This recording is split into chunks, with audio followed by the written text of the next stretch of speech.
Hello, this is our second video in the group lesson series. We're just working on a short game skill today.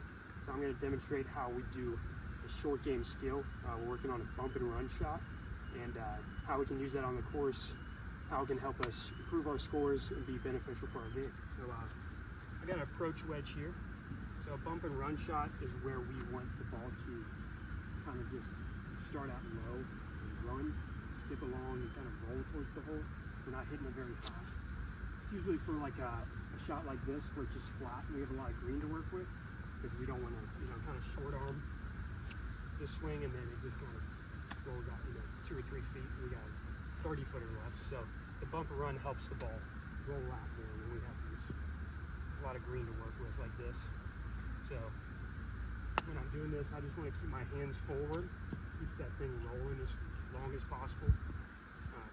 It's going to de-loft the club, which makes it go lower. It's going to come out low, and just kind of bouncing and skipping, as opposed to a flop shot that's going to go straight up in the air. We want that thing to stay, drive it down into the ground, kind of put a little bit of spin on it if we can, and just kind of pick out our spot, kind of hitting it like a putt. We don't really want to hinge at the wrist too much, because that's what's going to add loft to it, because we got to flip it through and it's going to pop right up in the air. So I like to just kind of feel like I'm hitting a putt, really only my shoulders and the club are moving, not much else. So I just kind of see where it's going to roll out. Probably not much carry onto the green, more like 20 feet. And yeah, so let's see you hit a couple, Nate. Yeah, you got the idea.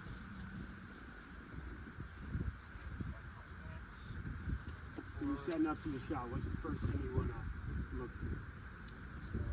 If I listen to you correctly, I want to fly it about a fourth of the way on and roll the rest of the way. So I'm trying to just get this on the ground as quickly as possible. Have it roll out a little bit more. Yes, exactly. You got a little bit of a lofted club, so it's okay if it gets a little higher on you. Perfect. Yeah, I like the first thing that Nate mentioned, which was where do we want this ball to land? Because that's basically that's where the ball is going to end up. So that's all we're worried about. We don't want to think about how low we're hitting it or high we're hitting it. That's all in the setup. So everything that we do in the setup is going to make that thing go high and low. So that's why he's got his hands forward, his weight on his front foot, and that's going to drive that thing, make it go low. We're going to